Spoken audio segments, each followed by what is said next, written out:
Hi everybody, welcome back to Tips for You. It's Motivation Monday. I hope you guys had a great week last week.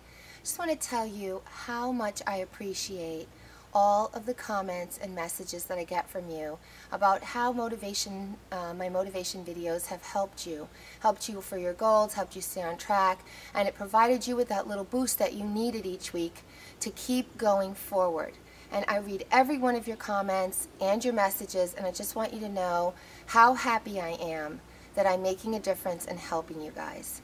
So it's Motivation Monday again, and it's another rainy Monday. I feel like it's always a rainy Monday, but there's a little break today, so it's nice, and I came outside to say hello and do my video from the outside since you guys really enjoy a change of scenery to help motivate you.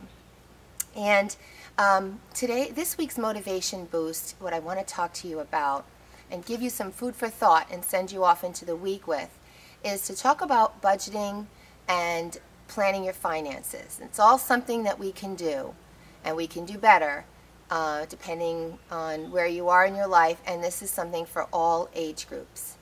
And I want to encourage you to start examining where you are with your spending and financially, so that you can lead a better quality life through having savings, through living within your means, through budgeting, not spending more than you have, because if you spend more than you make, you will ultimately go broke. You have to save and you have to live within your means. Now, if you've already analyzed what you make and you still have to rely on your credit cards in order to pay for your living expenses, then you need to do two things.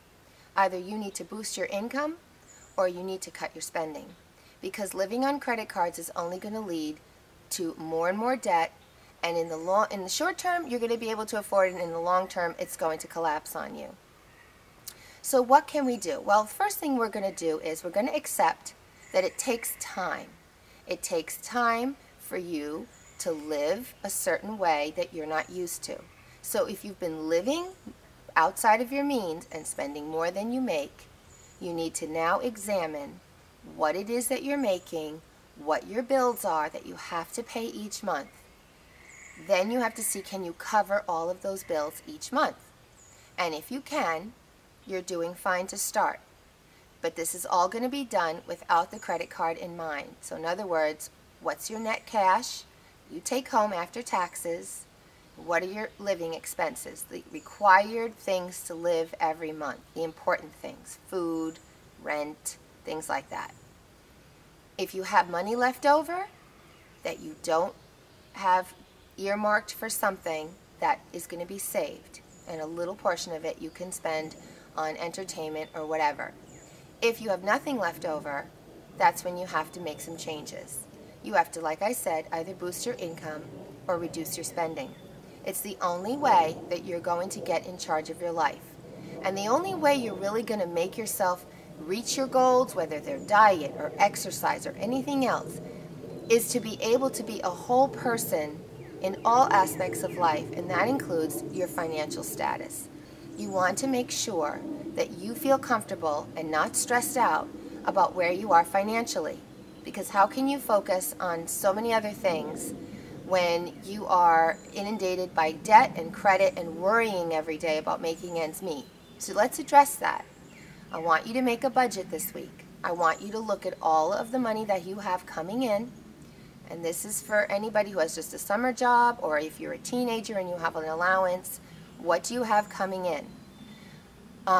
If you don't have expenses that you have to pay because you're living with parents and you're younger, then I want you to save half of your allowance. Half of the money that you have coming in should be saved for a long-term necessity or want. Whatever it is, it should be put aside for a long term, because even though you really want something in the short term, once you have it, you have it. And there's always going to be something else down the road. And if you just run out and buy it on your credit card, then you're just going to fulfill every little want that you want immediately. You can't learn to live like that, because it's not sustainable over the long run into the future. When you have a family, you have to always think of the future. Put some money aside for a rainy day. Put some money aside for a long-term want, a trip, a car, a house, whatever it is. And you're never too young to start savings. It's the best time actually when you're young, because you're living at home with your parents. They're paying for your, clothing and shelter, many times your food, everything else. And it's a good time for you to put money aside for when you're an adult and you want to go out into the world and, buy yourself business clothes or go out with friends or go on a trip or something like that. You want to build a savings account. A cushion. That bird wants to get in on my video. And that's how important it is. Now, what you can do this week as a first step, in addition to planning your budget, open up a little savings account. A money market savings is a good idea. You'll get a higher interest rate. Take a look at Ally Bank. They're probably one of the higher ones that I've seen, but it's all internet. So if you're not comfortable just doing everything over the computer and you want to go into a local bank and you want to develop a relationship, that's great. Go there, see what they've got to offer. And remember, even if you're getting a small interest rate, you're still saving your money and not spending it. So don't get caught up with that to begin with. Just go out there and put some money aside and start saving. And parents, if you're giving your children an allowance, you should be encouraging them to save a portion of that allowance because their habits start young. Try to differentiate between wants and needs to your children, that not everything is going to be fulfilled immediately that they want, that they have to start thinking about things in terms of, what do they really need and what do they really want. And try to have them save some and try to have them spend some. And it's a good habit to get into. Parents sometimes don't want to talk about money with their children and finances and things like that. And I just think that's a mistake. Because I think kids listen to everything they hear. They listen to their parents talk about money. They listen to things on television. I mean, they're aware of what's going on, and they need direction in that as much as they need direction on how to eat well and how to study and how to grow up to be a self-sufficient human being. So remember, give yourself time. This is not going to happen overnight, and a lot of people feel so much stress because they want to pay things off right away or they want to get rid of debt right away. Well, just accept that it's going to take some time and work towards your goal. It's a goal for you. It's a goal to get yourself into a place where you feel comfortable financially, where you can pay for the necessities of your life, where you don't have to live beyond your means. And then if you are living beyond your means, ask yourself, why are you living beyond your means? Is it to impress others? Is it to fulfill some need inside of you or some want? What is it? I mean, if you can't afford the fancy car and you could drive a regular car that you can afford, why are you buying the fancy car? Is it really about, something important in your life? Is it worth going into debt over? Don't use credit cards to fake your wealth, to live beyond your means. There's nothing wrong with living within your means and being who you are, being happy in who you are, and learning how to bargain hunt, teaching your kids how to bargain hunt, using coupons, and it's all fun. It's great. I taught my children how to bargain hunt.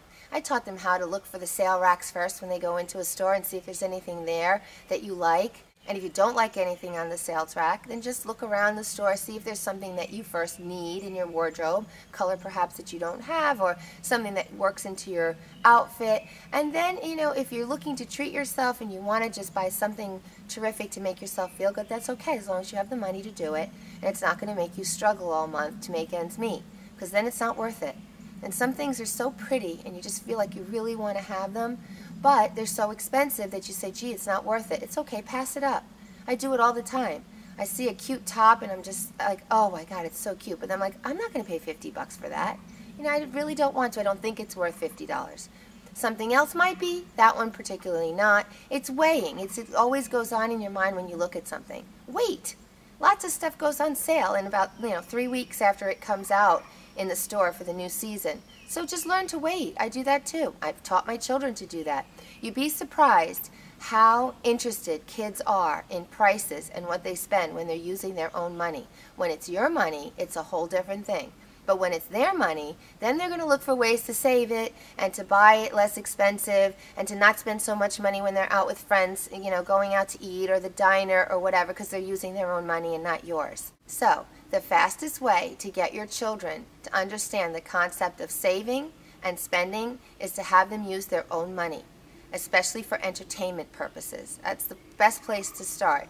And things that are not necessary, like makeup and music and things like that. Things that they don't have to have, but they have to save their money and buy. Then they're going to evaluate whether they really want it or not. And in the long run, you raise more responsible kids than if you give kids every single little thing that they want every minute. You just teach them further dependency, and they're unable to take care of themselves when they get older. So, food for thought.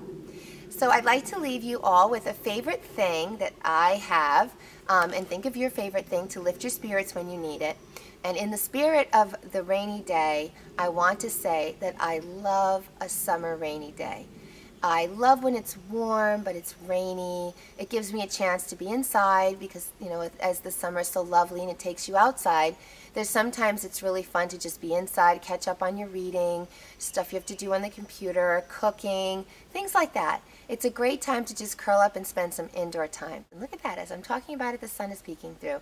Although the sky does look like it's going to rain. It's supposed to rain for the most of the day. So anyway, I hope you enjoyed this video. Please do reward yourself at the end of the week for your good efforts, because you want to make sure that you feel like you're achieving something, and it can be any small little thing, but it's for you. And please subscribe, because I have a lot more to come, something of interest to everyone. And please visit me at my blog spot where I do a lot of writing, and I'm on Facebook, so please like my page there, and please follow me on Twitter, and we can stay connected on those sites as well. And I hope you have a wonderful, wonderful week. I hope you will think about what I said about examining how you are financially, and if you're in a good place, great. I'm so happy for you, Bug. And if you need some tweaking and you really want to get a handle on things and you want to go a different path with your finances and save more, then I hope I've inspired you to do that with this video, to take a look at something that perhaps you've been wanting to and you haven't. This is a good time now. Christmas is so far away where we end up spending more than we should. Okay, so have a wonderful, wonderful day and have a terrific week. And I will see you soon. Bye-bye now.